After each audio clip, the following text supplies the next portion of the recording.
അതിശക്തമായ കടൽക്ഷോഭത്താൽ അജാനൂർ കടപ്പുറത്തെ കുടുംബങ്ങളുടെ ജീവിതം ആടിയുലയുന്നു. കനത്ത കാറ്റും കോളും കാരണം കഴിഞ്ഞ 2 മാസത്തോളമായി കടലിൽ പോകാൻ കഴിയാത്ത ഇവരുടെ തീരമാകെ തിരയെടുക്കുന്ന അവസ്ഥയാണ്. This news sponsored by Forever for everyone. Shobhika Weddings, Big Mall, Kanyanad, Kozhikode, Koilandi and Kutyadi. കഴിഞ്ഞ 2-3 ദിവസങ്ങളിലായാണ് അജാനൂർ കടപ്പുറത്ത് കടലേറ്റം അതിരൂക്ഷമായിരിക്കുന്നത്. വർഷങ്ങൾക്ക് മുമ്പേ തകർന്ന കടൽ ഭിത്തിയുടെ കരിങ്കല്ലുകളെല്ലാം ശക്തമായ തിരയടിച്ചിലിൽ ചിന്നിച്ചിതറിക്കൊണ്ടിരിക്കുന്നു. ഇത് കാരണം വളരെ വേഗത്തിൽ കരയെ കാർന്നു തിന്നുകയാണ് കടൽ. 10ഓളം തെങ്ങുകളും കൂടാതെ നിരവധി കാറ്റാടി മരങ്ങളും ഒപ്പം പ്രദേശത്തുകാർ സംരക്ഷണ ഭാഗമായി നട്ടുവളർത്തിയ ഫലവൃക്ഷ ചെടികളും ചെറുമരങ്ങളുമെല്ലാം ഇതിനോടകം തന്നെ തിരയെടുത്തു കഴിഞ്ഞു.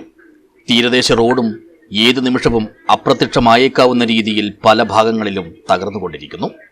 ഇതുതന്നെയാണ് ഇവിടുത്തുകാരെ ഏറ്റവും കൂടുതൽ വിഷമിപ്പിക്കുന്നതും ആശങ്കപ്പെടുത്തുന്നതും. വേലിയേറ്റ സമയങ്ങളിൽ റോഡും കടന്നെത്തുന്ന കടൽവെള്ളം പല കുടുംബങ്ങളുടെയും ഉറക്കം കെടുത്തുന്നു. കഴിഞ്ഞ വർഷം 10 ലക്ഷത്തോളം രൂപ ചെലവഴിച്ച് പഞ്ചായത്ത് നവീകരിച്ച ഫിഷ് ലാൻഡിംഗ് സെന്ററിലേക്കുള്ള റോഡും തകർച്ചാ ഭീഷണി നേരിടുന്നുണ്ട്. ഇതെല്ലാം അറിഞ്ഞ് സ്ഥിതിഗതികൾ വിലയിരുത്താനായി വെള്ളിയാഴ്ച ഉച്ചയോടെ അജാനൂർ ഗ്രാമപഞ്ചായത്ത് അധികാരികളും ഒപ്പം റവന്യൂ വകുപ്പിലെയും ഇറിഗേഷൻ വകുപ്പിലെയും ഉദ്യോഗസ്ഥരും പ്രദേശത്ത് സന്ദർശനം നടത്തി.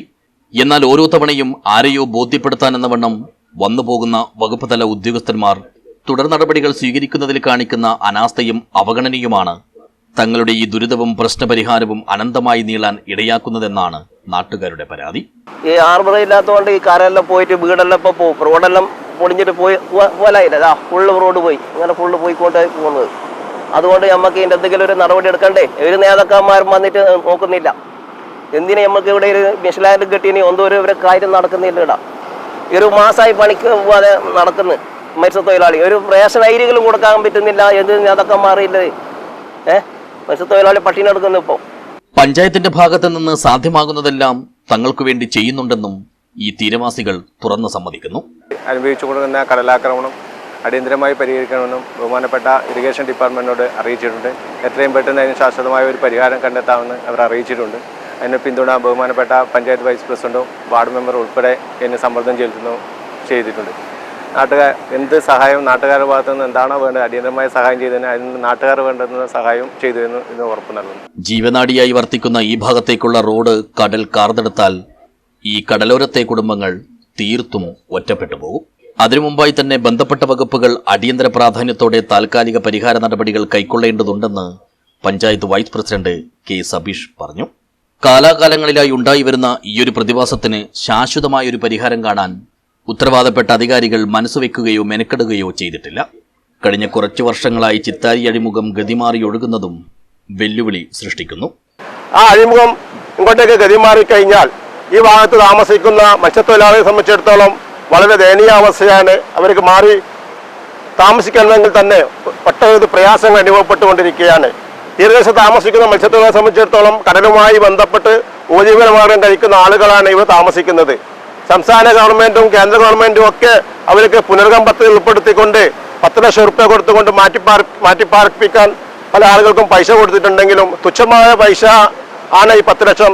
ആ 10 ലക്ഷം പോരാ, അത് 25 ലക്ഷം രൂപ മുടക്കിക്കൊണ്ട് തീരദേശത്ത് പ്രയാസങ്ങൾ അനുഭവപ്പെടുന്ന ആളുകളെ പുനർഗം പദ്ധതിയിൽ ഉൾപ്പെടുത്തിക്കൊണ്ട് കിഴക്കൻ മേഖലയിലേക്ക് മാറ്റണമെന്നാണ് നമുക്ക് വിനോദം അഭ്യർത്ഥിക്കാനുള്ളത്.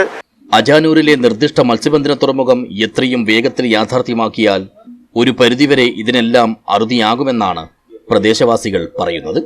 കനത്ത കാറ്റും മഴയും കാരണം കഴിഞ്ഞ 2 മാസത്തോളമായി ഇവർക്കാർക്കും കടലിൽ പോകാൻ കഴിഞ്ഞിട്ടില്ല. അതിനിടയിൽ ഇത്തവണത്തെ ട്രോളിംഗ് നിരോധനവും വന്നു.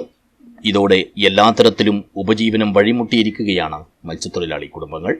ഇതരദേശക്കാരായ വട്ടിപ്പലിശക്കാരോട് കടം വാങ്ങിയാണ് ഇപ്പോൾ തങ്ങളെല്ലാം നിത്യജീവിതം തള്ളി നീക്കുന്നതെന്നും ഇത് എത്ര നാൾ തുടരാനാകുമെന്നറിയില്ലെന്നും കഷ്ടപ്പാടുകളുടെ കയത്തിൽ കഴിയുന്ന ഈ തീരദേശവാസികൾ നിസ്സഹായതയോടെ പറയുന്നു.